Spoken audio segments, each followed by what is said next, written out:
केंद्रीय बजट 1 फरवरी को पेश होगा। वित्त मंत्री निर्मला सीतारमण अपना बजट पेश करेगी और वर्ग उम्मीद कर रहा है कि कुछ न कुछ जो केंद्र सरकार का बजट है उसमें जो युवा वर्ग हैं, जो स्टूडेंट्स हैं और हर क्षेत्र कहीं की बड़ी उम्मीद लेकर बैठा है कि इस बार का जो बजट है उस बजट में जो युवा वर्ग को भी कुछ मिलेगा। हम इस वक्त उदयपुर के अनुष्का एकेडमी वहाँ पर मौजूद हैं और इनके स्टूडेंट से हम बात करेंगे कि किस तरह का बजट चाहते हैं, क्या उम्मीद है नए बजट को लेकर केंद्र सरकार अपना बजट पेश करने जा रही है।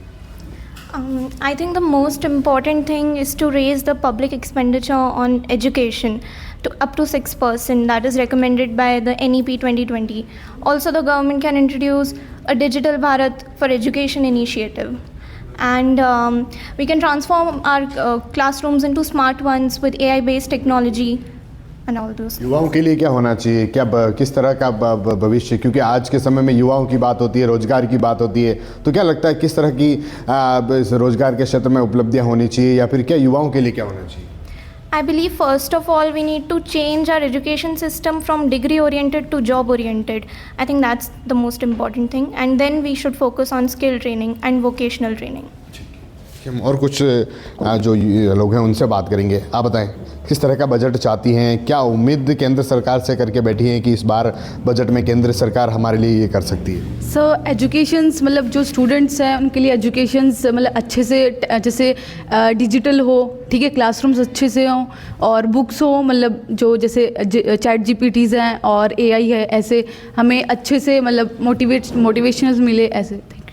और क्या होना चाहिए? रोज़गार को लेकर सवाल उठता है, आप महिला हैं, महिला सुरक्षा की बात होती है, या फिर दूसरी तरफ देखें तो युवाओं के लिए क्या होना चाहिए? क्या ऐसा खास तौर पर जो केंद्र सरकार है उनको युवाओं के लिए लाना चाहिए जिससे कि जो युवा हैं प्रेरित हो सके?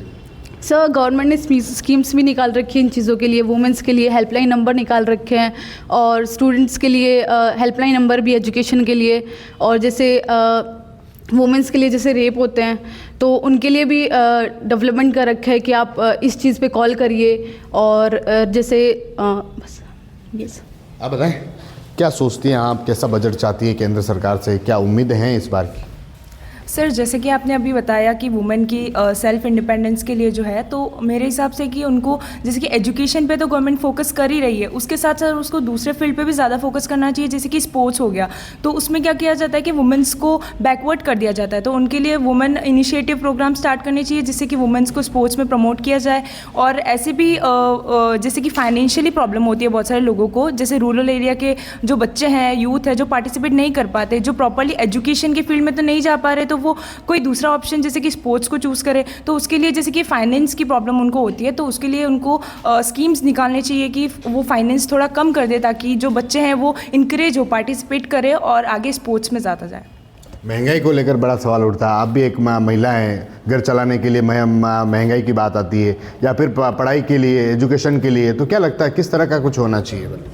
सर इन्फ्लेशन तो बढ़ ही रहा है, तो मेरे हिसाब से कि सब्सिडीज़ देनी चाहिए, तो सब्सिडीज़ अगर होंगी तो इन्फ्लेशन, क्योंकि सर इन्फ्लेशन को अपन को रोक नहीं सकते, क्योंकि जैसे कि ग्लोबलाइजेशन है, अर्बनाइजेशन हो रहा है, अभी बहुत सारी चीज़ें हो रही हैं, वेस्टर्नाइजेशन जैसे जैसे डेवलप हो रहा है, तो उसके हिसाब से इन्फ्लेशन तो कम नहीं होगा, तो उसके लिए हमको जो है वो डिमांड और सप्लाई जो है उसको बैलेंस करके रखना पड़ेगा। तो उसके लिए आई थिंक कि अगर गवर्नमेंट स्कीम्स निकालेगी और सब्सिडीज़ निकालेगी तो आई थिंक वो वर्कआउट करेगा। देखिए हम और कुछ लोगों से बात करेंगे, युवाओं से बात करेंगे, क्या सोचते हैं, कैसा बजट चाहते हैं इस बार केंद्र सरकार से? एक्चुअली मैं तो ये चाहता हूँ कि इस बजट में एग्रीकल्चर के ऊपर थोड़ा ज़्यादा फोकस करना चाहिए, क्योंकि एग्रीकल्चर में जो है एमएसपीज़ हो गई, इलेक्ट्रिसिटी सब्सिडीज़ हो गई, सीड्स की सब्सिडी हो गई, फर्टिलाइज़र सब्सिडीज़ हो गई, ये गवर्नमेंट क्या है थोड़ी ज़्यादा देती है।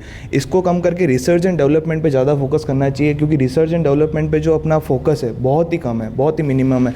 0.5% का बजट सेट करती है पूरे ओवरऑल 100% में से, तो बहुत ही कम है और 5% तक बढ़ाना चाहिए, क्योंकि वो जो 0.5% है उसका रिटर्न है वो 13% तक है और उन सब्सिडीज़ का जो रिटर्न है वो बहुत ही कम है।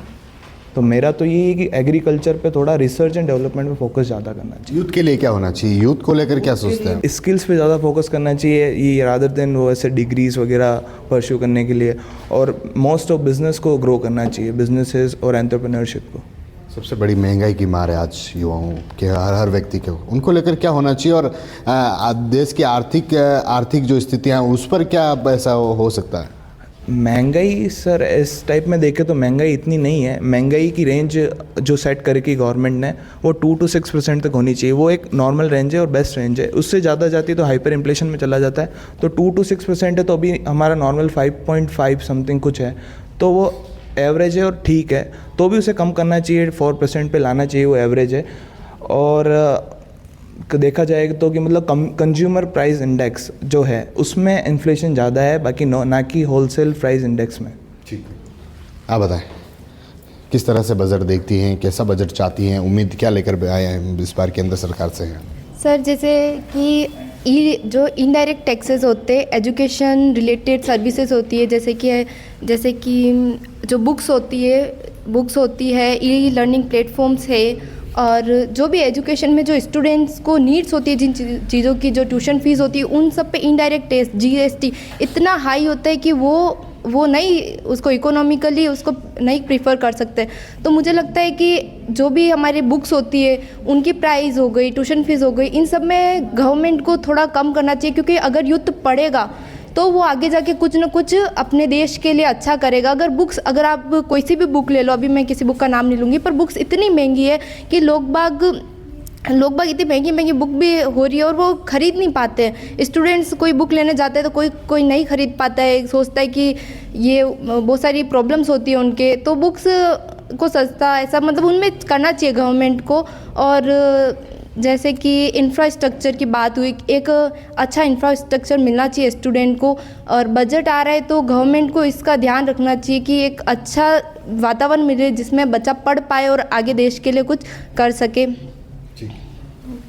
आप बताएं कैसा बजट चाहती हैं, क्या उम्मीद केंद्र सरकार से है?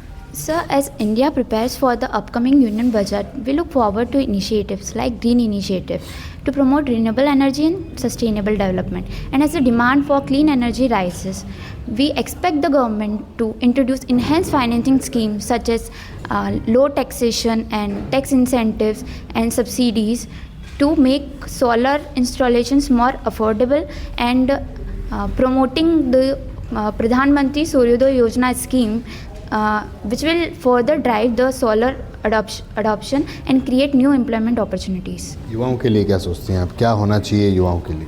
Sir, there's much more need of skill development in male and female both, that will break our gender gap and create a skilled workforce. तो ये थे उदयपुर के युवा जिनसे हमने जाना कि बजट में क्या चाहते हैं, किस तरह की उम्मीद हैं।